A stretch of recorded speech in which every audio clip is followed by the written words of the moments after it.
رمضان يا خير الشهور يا فضل رحمن غفور فيك البشائر غيثها يهدي السعادة والسرور أدرك مجيئك نعمة يحيي التراحم والشعور اقبل إلهي صومنا وقيامنا أنت الشكور. السلام علیکم ورحمۃ اللہ وبرکاتہ۔ آج سحور سیشن کے ڈے 22 میں آپ کو خوش آمدید کہتی ہوں۔ امید کرتی ہوں کہ آپ سب خیریت کے ساتھ ہوں گے۔ ربی اشرح لی صدری ویسر لی امری واحلل عقدۃ من لسانی یفقہوا قولی رب زدنی علما۔ تو آئیے آج 22ویں سپارے کا ہم خلاصہ دیکھتے ہیں۔ اعوذ باللہ من الشیطان الرجیم، بسم اللہ الرحمن الرحیم۔ ہم سورۃ الاحزاب کر رہے تھے، جہاں پہ سورہ الاحزاب میں حضور صلی اللہ علیہ وسلم کی ازواج کو جو ہے وہ نصائح کی جا رہی تھیں، وہیں سے یہ اس سپارے کا آغاز ہوتا ہے کہ اور تم میں سے جو اللہ اور اس کے رسول کی فرما برداری کرے گی اور نیک اعمال بجا لائے گی، ہم اسے اس کا اجر 2 مرتبہ دیں گے۔ اس کے لیے ہم نے بہت عزت والا رزق تیار کیا ہے۔ اے نبی کی بیویوں، تم ہرگز عام عورتوں جیسی نہیں ہو، بشرطے تم تقوی اختیار کرو۔ بس بات لجا کر نہ کیا کرو، ورنہ وہ شخص جس کے دل میں مرض ہے طمع کرنے لگے گا، اور اچھی بات کہا کرو۔ اس کے بعد ایک ایسی آیت ہے، یعنی آیت نمبر 41 ہے، جسے اس صورت کا معراج کہنا چاہیے، اور اس کا تعلق حضرت زید رضی اللہ تعالیٰ عنہ کے واقعے سے بھی ہے۔ یہ اعلان عام فرمایا گیا کہ محمد رسول اللہ صلی اللہ علیہ وسلم حقیقتاً نہ زید رضی اللہ تعالیٰ عنہ کے باپ تھے، نہ تم جیسے انسانوں کے باپ ہیں، بلکہ وہ تو خاتم النبیین ہیں، یعنی آپ صلی اللہ علیہ وسلم کو نبیوں کی روحانی ابوت عطا فرمائی گئی۔ سیاق و سباق سے تو یہی ترجمہ نکلتا ہے، لیکن خاتم النبیین کے اور بہت سے معنی ہیں جو تمام تر اس قرآنی آیت کا منطوق ہیں، اور ہر معنی کے لحاظ سے حضرت صلی اللہ علیہ وسلم خاتم النبیین ثابت ہوتے ہیں۔ مثال کے طور پہ خاتم کا ایک معنی مصدق کا بھی ہے، اور تمام شرائع میں سے صرف ایک حضرت محمد رسول اللہ صلی اللہ علیہ وسلم کی شریعت ہے، جس میں گزشتہ تمام نبیوں کی اور ہر زمانے کے نبیوں کی تصدیق فرمائی گئی ہے۔ دنیا کی کوئی مذہبی کتاب اس شان کی آیت کریمہ پیش نہیں کر سکتی۔ اس کے بعد کی آیت حضرت زکریا علیہ السلام کی اس دعا کی یاد دلاتی ہے جو انہیں بیٹے کی خوشخبری عطا کرنے کے بعد اللہ تعالیٰ نے ان پر وحی فرمائی کہ صبح و شام اللہ تعالیٰ کی تسبیح کیا کرو۔ اس کے بعد اس سپارے میں مومنوں کو تقوی کے آداب سکھائے گئے ہیں، اور رسول اللہ صلی اللہ علیہ وسلم کو جو عظیم مقام بیان فرمایا گیا تھا، اس کو ملحوظ رکھتے ہوئے ان پر فرض فرما دیا گیا ہے کہ انتہائی ادب سے کام لیں۔ حضرت صلی اللہ علیہ وسلم بعض مواقع پر اپنے عزیزوں اور صحابہ کرام کو اپنے گھر کھانے کی دعوت پر بلایا کرتے تھے۔ ان آیات میں صحابہ کو نصیحت کی گئی ہے کہ رسول اللہ صلی اللہ علیہ وسلم جب ایسی دعوت کریں تو اسے عام دعوتوں کی طرح سمجھتے ہوئے وقت سے پہلے آپ صلی اللہ علیہ وسلم کے گھر پہنچ کر کھانے کے پکنے کا انتظار نہ کیا کرو۔ جب کھانا تیار ہو اور تمہیں بلایا جائے تو جایا کرو،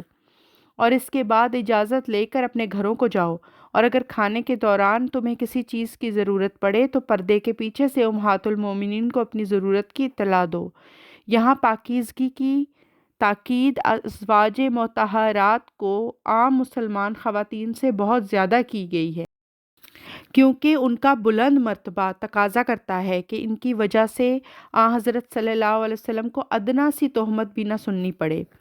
جس طرح حضرت صلی اللہ علیہ وسلم کو منافقین بہتان تراشیوں کے ذریعے ایذا پہنچاتے تھے، اسی طرح حضرت موسیٰ علیہ السلام کو بھی بہتان تراشی کے ذریعے ایذا دہی کا نشانہ بنایا گیا تھا۔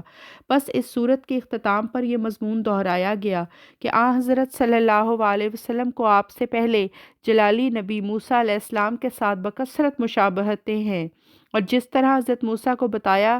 گیا تھا کہ اللہ کے نزدیک وہ بہرحال وجیہ ہیں، اسی طرح رسول کریم صلی اللہ علیہ وسلم کو تسلی دلائی گئی کہ ان بہتان تراشیوں کے نتیجے میں تیرا کوئی بھی نقصان نہیں، کیونکہ تو اللہ تعالیٰ کے نزدیک وجیہہ فی الدنیا والآخرہ ہے۔ اس صورت یعنی سورۃ الاحزاب کی آخری 2 آیات میں ایک دفعہ پھر حضرت موسیٰ علیہ السلام کی طرف اشارہ کرتے ہوئے فرمایا گیا کہ جو بار امانت تجھ پر ڈالا گیا ہے وہ موسیٰ علیہ السلام پر ڈالے جانے والے بار امانت سے بہت زیادہ ہے۔ پہاڑ بھی اس کے رعب سے ریزہ ریزہ ہو جاتے ہیں، لیکن تو اس بار امانت کو اٹھانے کے لیے آگے بڑھا، جس کے نتیجے میں تجھے اپنے نفس پر بے انتہا ظلم کرنا پڑا، لیکن تو نے ہرگز پرواہ نہیں کی کہ اس کے عواقب کیا ہوں گے۔ اس کے بعد 22ویں سپارے میں جو ہے وہ سورۃ السبا آتی ہے، اور دیکھتے ہیں کہ اس میں کیا ہے۔ یہ سورت مکی ہے اور بسم اللہ سمیت اس کی 55 آیات ہیں۔ اس سورت کا آغاز اس آیت سے ہوتا ہے کہ تمام تعریف اللہ ہی کے لیے ہے جو آسمانوں کا مالک ہے، اور زمین بھی اس کی حمد کے گیت گاتی ہے، اور آخرت میں بھی اس کے حمد کے گیت گائے جائیں گے۔ یہاں حضرت صلی اللہ علیہ وسلم کی طرف واضح اشارہ ہے کہ آپ صلی اللہ علیہ وسلم کے دور میں آپ کے سچے غلام زمین اور آسمان کو حمد و ثنا سے بھر دیں گے۔ اس کے بعد پہاڑوں کی تشریح کرتے ہوئے یہ بھی فرما دیا کہ پہاڑوں سے مراد جفاکش پہاڑی قومیں بھی ہوتی ہیں، جیسا کہ داؤد علیہ السلام کے لیے پہاڑوں کو ظاہری طور پر مسخر نہیں کیا گیا، بلکہ پہاڑوں پر بسنے والی جفاکش قوموں کو مسخر کر دیا گیا۔ پس گزشتہ سورت کے اختتام پر جن پہاڑوں کا ذکر ہے ان کی تشریح یہاں فرما دی گئی۔ اس بیان کے بعد وہ جن جو حضرت داؤد اور حضرت سلیمان علیہ السلام کے لیے مسخر کیے گئے تھے اور ان سے وہ بہت بھاری کام لیا کرتے تھے، ان کی تشریح فرمائی گئی کہ یہ جن انسانی جن تھے، وہ جن نہیں تھے جن کو عرف عام میں آگ کے شعلوں سے بنا ہوا سمجھا جاتا ہے۔ آگ تو پانی میں داخل ہوتے ہی بھسم ہو جاتی ہے، مگر ان جنوں کے متعلق قرآن کریم میں دوسری جگہ فرمایا گیا کہ یہ جن زنجیروں سے بندھے ہوئے تھے، حالانکہ آگ کے جن تو زنجیروں سے بندھے ہوئے نہیں ہوتے، اور وہ سمندر میں غوطہ لگا کر موتی نکالنے کا کام کرتے تھے، حالانکہ آگ کے بنے ہوئے جن تو سمندر میں غوطہ نہیں مار سکتے۔ یہ تمام امور آل داؤد پر شکر واجب کرتے ہیں، چنانچہ حضرت سلیمان علیہ السلام نے جو اول درجہ پر جسمانی اور روحانی آل داؤد تھے اس شکر کا حق ادا کیا۔ مگر جب آپ کو یہ خبر دی گئی کہ آپ کا بیٹا جو آپ کے بعد تخت نشین ہوگا ایک ایسے جسد کی طرح ہے جس میں کوئی روحانی زندگی نہیں، تو اس وقت آپ نے یہ دعا کی کہ اے خدا اس صورت میں اس کے دور میں اس سلطنت کی صف لپیٹ دے، مجھے اس دنیاوی سلطنت سے کوئی غرض نہیں۔ چنانچہ بینہ ایسا ہی ہوا۔ حضرت سلیمان علیہ السلام کے بعد جب آپ علیہ السلام کا بیٹا وارث ہوا تو رفتہ رفتہ انہی پہاڑی قوموں نے یہ معلوم کرتے ہوئے کہ ایک بے عقل بادشاہ ان پر مسلط ہے، اس کے خلاف بغاوت کر دی، اور حضرت سلیمان علیہ السلام کی ظاہری سلطنت پارا پارا ہو گئی۔ جب عظیم سلطنتیں ٹوٹا کرتی ہیں تو بجائے اس کے کہ اہل سلطنت آپس میں محبت کے نتیجے میں یہ دعا کرتے رہیں کہ ہمیں ایک دوسرے سے قریب تر رکھ، وہ نفرتوں کا شکار ہو کر ایک دوسرے سے دور ہٹنے کی دعائیں کرتے ہیں۔ تو ایسی صورت میں وہ قصے کہانیاں بنا دیے جاتے ہیں اور اللہ کے غضب کی چکی تلے پس جاتے ہیں، اور پھر ان کی بستیوں میں اتنی دوری ڈال دی جاتی ہے کہ ان کے درمیان ایک عجیب ویرانی کا منظر دکھائی دیتا ہے جس میں جھاؤ وغیرہ اگتے ہیں، حالانکہ اس سے پہلے ان کو عظیم الشان باغات اور کھیتوں سے نوازا گیا تھا۔ حضرت صلی اللہ علیہ وسلم کو جس صبر کی تعلیم گزشتہ سورت کے آخر پر دی گئی تھی اب بھی اسی کی تکرار ہے کہ تو بہرحال صبر سے کام لیتا چلا جا، اور آپ صلی اللہ علیہ وسلم کے دل کو یہ عظیم الشان خوشخبری دے کر ثبات بخشا گیا کہ پہلی عظیم سلطنتیں تو چھوٹی چھوٹی قوموں کی طرح ہیں، لیکن تجھے اللہ تعالیٰ نے تمام دنیا کی روحانی بادشاہی عطا فرمائی ہے۔ اس کے بعد مخالفین کو دعا کے ذریعے اللہ تعالیٰ سے فیصلہ طلب کرنے کی طرف متوجہ فرمایا گیا کہ وہ اکیلے اکیلے یا دو دو اللہ کے حضور کھڑے ہو کر دعائیں کریں اور پھر غور کریں کہ یہ علم و حکمت کا شہزادہ جس کو قرآن حکیم عطا کیا گیا ہے ہرگز مجنون نہیں۔ پھر فرمایا تو اس بات پر غور کر کہ جب وہ شدید بے چین ہوں گے اور وہ بے چینی دور ہونے والی نہیں ہوگی تو وہ قریب کے مقام سے پکڑے جائیں گے۔ قریب کا مکان تو حبل جان ہے، یعنی ان کے نفوس کے اندر سے ان کو سخت عذاب میں مبتلا کیا جائے گا۔ اور اگلی آیت میں دور کے مکان سے اس طرف اشارہ ملتا ہے کہ ایسے لوگوں کے لیے توبہ کرنا ایک بہت دور کی بات ہے جب اپنے ساتھ پیش آمدہ واقعات پر بھی ان کو توبہ کی توفیق نہیں ملی، تو اللہ کی پکڑ کے خوف سے جسے وہ بہت دور دیکھ رہے ہیں انہیں کیسے حقیقی توبہ کی توفیق مل سکتی ہے؟ اس کے بعد سورۃ الفاطر آتی ہے۔ یہ سورت مکی ہے اور بسم اللہ سمیت اس کی 46 آیات ہیں۔ اس سورت کا آغاز بھی اس سے پہلی سورت کی طرح الحمد سے ہی ہو رہا ہے۔ گزشتہ سورت میں اللہ تعالیٰ کی زمین و آسمان پر بادشاہی اور زبان حال سے ساری کائنات کے خدا تعالیٰ کی حمد میں مشغول رہنے کا ذکر ہے، اور اس جگہ اللہ تعالیٰ نے جب زمین و آسمان کو پہلی بار پیدا فرمایا اس پر حمد کی طرف متوجہ ہونے کا ارشاد ہے، کیونکہ زمین و آسمان کو یہ ابتدا میں پیدا کرنا بے مقصد نہیں ہو سکتا، اور زمین و آسمان کے وجود سے پہلے ایک پیدا کرنے والے رب کی رحمانیت کی طرف اشارہ ہے۔ آیت نمبر 2 میں ان فرشتوں کا ذکر ہے جو 2 2 اور 3 3 اور 4 4 پر رکھتے ہیں۔ اس سے ہرگز یہ مراد نہیں کہ فرشتوں کے کوئی ظاہری پر ہوتے ہیں، بلکہ مادہ کی 4 بنیادی ویلنسیز کا ذکر ہے جس کے نتیجے میں تمام کیمیائی کرشمے رونما ہوتے ہیں۔ خصوصاً خدا پرست سائنسدان اس طرف متوجہ کرتے ہیں کہ کاربن کی 4 ویلنسیز کے دوران دوسرے مادوں سے کیمیائی رد عمل کے نتیجے میں وہ زندگی وجود میں آئی ہے جسے سائنسدان کاربن بیسڈ لائف کہتے ہیں۔ قرآن کریم کی اس آیت میں یہ ذکر فرما دیا گیا ہے کہ اس سے زیادہ پروں والے فرشتے بھی موجود ہیں جن کو تم اس وقت تک نہیں جانتے، اور ان کے اثر کتابیں بہت سے عظیم الشان کیمیائی تغیرات موجود میں آئیں گے جن کا اس وقت کا انسان تصور بھی نہیں کر سکتا۔ اس صورت میں ایک دفعہ پھر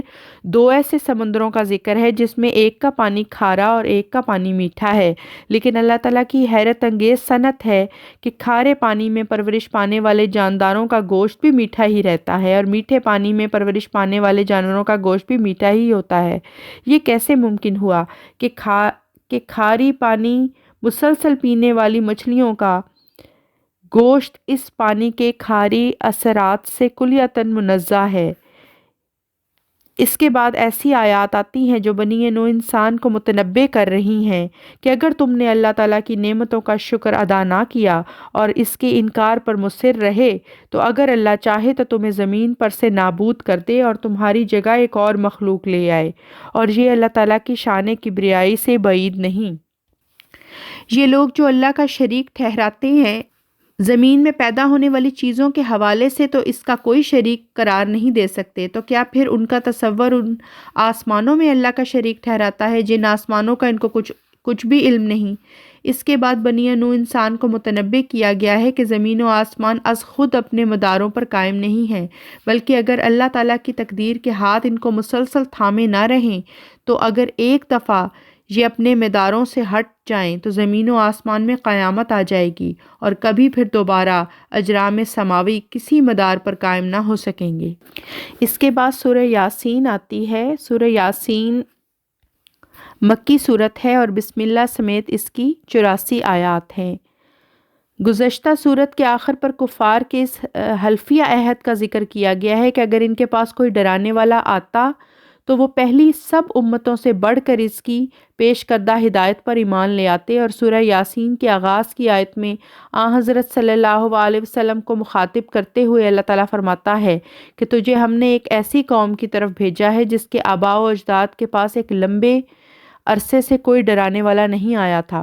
لیکن اس کے باوجود ان میں سے اکثر کے متعلق اللہ تعالیٰ کا یہ فرمان صادق آیا کہ وہ ایمان نہیں لائیں گے۔ بس گزشتہ صورت کے آخر پر کفار کا یہ دعویٰ کہ ان کے پاس اگر کوئی نذیر آتا تو وہ ضرور ایمان لے آتے، اس صورت میں رد فرما دیا گیا ہے۔ اس کے بعد انبیاء کے دشمنوں کی ایک تمثیل بیان کی گئی ہے کہ دراصل ان کا تکبر ہی ہے جو ان کو ہدایت قبول کرنے سے باز رکھتا ہے۔ جیسے کسی شخص کی گردن میں توق ڈالا ہوا ہو تو اس کی گردن اکڑی رہتی ہے، ایسے ہی ایک متکبر کی گردن اکڑی رہتی ہے، لہٰذا ایمان لانا صرف ان کو نصیب ہوتا ہے جن کے اندر کوئی تکبر نہیں پایا جاتا۔ آیت نمبر 14 سے جو ذکر شروع ہوتا ہے وہ یہ ہے کہ پہلے 2 نبی تو حضرت موسیٰ اور حضرت عیسیٰ علیہ السلام تھے۔ رسول کریم صلی اللہ علیہ وسلم نے ان کی تائید کے ذریعے ان کو عزت بخشی، لیکن کفار کے مسلسل انکار کے بعد ایک دور کی بستی سے ایک چوتھا شخص اٹھا جس نے کافروں کو متنبع کیا کہ وہ عظیم الشان وجود جو تمہارے لیے ہدایت کے بے شمار سامان کرتا ہے مگر کوئی اجر طلب نہیں کرتا، اس پر ایمان لے آؤ۔ اس کے ساتھ ہی ہمارے آج کے سحور سیشن کا اختتام ہوتا ہے۔ انشاءاللہ کل کے سحور سیشن میں ملاقات ہوتی ہے۔ السلام علیکم ورحمۃ اللہ وبرکاتہ، وآخر دعوانا ان الحمد للہ رب العالمین۔ اللہ حافظ۔